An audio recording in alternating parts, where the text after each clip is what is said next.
Today's video is made possible by our friends at EcoFlow. Welcome back, friends of the shop. In today's video, we're going to be doing a head-to-head comparison with a modern lithium solar generator and see how that stacks up with a traditional gas.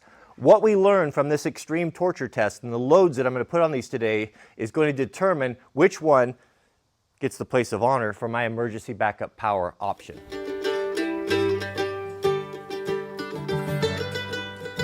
Let's take a quick look at the features and how these two compare. This is not a perfect comparison, but this is a perfect comparison for me because this could potentially be a replacement for this that has some serious drawbacks. I wanted to set this up here because most people are familiar with the 2000i and the size of it, so you can roughly see what we have going on. Now, a solar generator, maybe you haven't heard of this before, is essentially a lithium battery with, it's an all-in-one unit that provides, is basically a power solution that is silent, renewable, as well as something that you can charge with solar and wind coming up. More on that. So what we have here, of course, right here on the Honda, we've got two outlets, and I believe that these are 13 amps. Here we have two full outlets, actually four right there, and these are a full 20 amp. And this one here is a 30 amp. This one is 2000 kW. This one is 3600 kW. We've got USB support on here. We've got fast chargers, so four the standard USB, two USB-C at 100 watt on the front. I mean, that basically makes up the whole thing. So similar in that aspect, but a lot more options, especially for modern electronics, which seems to be, the main thing that we're trying to keep charged these days. On the right side of the EcoFlow Pro, we have our power supply access panels, and this gives us about every possible combination. From Mini Anderson, we've got a cigarette lighter, we've got remote displays. You could just about figure out how to power anything right there. Here is one of the most interesting part of it. This is an EV plug. What that means is that you can pull up to any EV charging station, put this in, and fast charge your unit on the road. On the back of the EcoFlow Pro, we have three access panels. Now, this top panel is how we put power into the unit, how we charge it. So we have a couple options here. We can go in with the solar, so we can go up to 1200 watts of solar at 12 amp max, and then we have a toggle here for the fast or the slow charge. On the left side, we have the exhaust grate and two big cooling fans. Two additional features of note that I like are the extended handle. Now, this is very similar to what you'd have with a piece of luggage, suitcase, that this pulls out. Now, if you had this in a house and you kept it in a closet or something, you don't have to pick it up and move it around. Anyone can pull this handle out and freely roll it around. The other thing that I like is this tabletop with the silicone bezel. This flat top with the silicone bezel is very nice for all those little devices you're going to be charging. Primarily phones, GPSs, laptops. You have a place you can sit them here, and they're safe. The EcoFlow weighs about 100 pounds, but I would consider this to be one-person portable for sure. Now, if you can't lift 100 pounds, this handle can be pulled out and it can be easily managed just like a roller cart. A great way to test your generator capacity is with your RV. We got some huge power draws, right? We got microwaves, we've got air conditioners. Most battery systems on RVs are not, you can't do that with them. They just don't have enough. Let's start with the Honda and start with the air conditioner and see how it does and if we can pop the circuit. The power cord coming out of our RV has a 30 amp plug, and that's to deal with the AC. Now, there's an adapter because most times you don't have access to a 30 amp plug. This is only 13.3. I don't know how well it's going to do, but we'll give it a shot. Let's step inside here and we'll turn our AC unit on.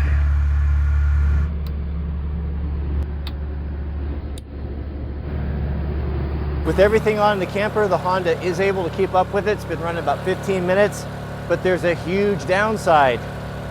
The noise. It's going to a campground with other people around. Do you want to listen to this? And what if you do this times 10? What if everyone has one? It's miserable. People always say, well, just turn on the eco throttle. Aren't those Honda generators really quiet? Well, they're quiet when they're not under load, but when they're running under load, they're running almost full throttle. And they're noisy. The Honda only had 13 amp plugs, and then we have to use this adapter, right? EcoFlow has two 20 amp plugs, but better yet, we've got a 30 amper here. Now, 30 amper is what the Arctic Fox camper wants. That's its native plug right there. So we can go right in. That's going to be standard with your RVs. And I've got everything turned back on. So we'll arm it, turn it on, and see what it'll power. You just heard the air conditioner turn on. Fans are coming on the side there. And we are up and running. We've been going here for about 5 minutes or so. We're at 98%. No problem. This is cool. 1,320 watts is what the camper is drawing right now. As if the camper wasn't enough, what about charging 2 big lithium e-bike batteries? We are about 10 minutes in with the camper, AC, and both e-bikes charging. We're at 1,328 watts. This power cord goes to the snow bike trailer. I've got all the lights on, 60,000 BTU furnace, charging a whole bunch of batteries, amplifier, stereo system, and battery charger going.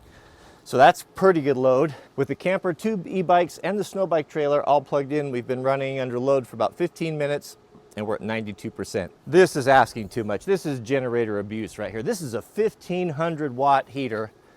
We have, we still fit underneath under the 3,600 with this, according to the math. We got it on max, high heat, high fan. Shall we take it a step further? How about a tablet, USB-C, and an iPhone? That's a lot of power. This is the future right here. No dongles, no adapters. If I were to try to run all this stuff with that 2000, I'd be listening to the screaming engine. I'd have adapters, plugs. This really is a lot better. EcoFlow also offers a free app you can download in the iOS or Android that gives you just basically a remote control for it. You can see exactly what's going on. So if you had this tucked away underneath the bed in your van and you just wanted to check the status, it's going to give you your input, your output, how much power is coming in, power going out. You can customize it, you can set timers. I loaded it on my phone and it made it up instantly, 0 issues. It was very seamless. And finally, the coup de grace, or for me anyway, dual charging. This is what differentiates this from all of my other solar generators. All the other ones, you either have to be charging or using it. You cannot do both. With the EcoFlow, you can do both. I can plug this into the wall. Now I'm gaining ground. Not only am I running my unit, I'm also charging the battery. Let's try its built-in fast charger and see how long that takes. Toggle it to fast charge on the back. Okay, completely flat. All right, so we'll plug this in and we'll start the timer. And looks like we are fast charging.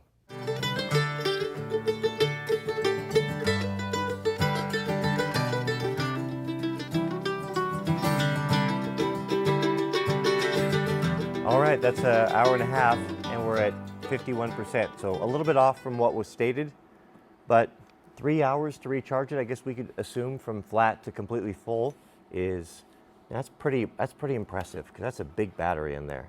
The obvious question is, if you could have only one, what would you choose? Would you choose the gas generator, or would you go with a solar generator? It depends. It's not that easy. The gas generator, the benefits is it's power on demand immediately. If you want it right now, all you got to do is put some gas in it and you're good to go. Also, if you need to run it in an emergency where you're running it at night and you don't have the ability to gather power with solar, that's an option that you're just not going to get from anything else. That's the nice thing about the gas.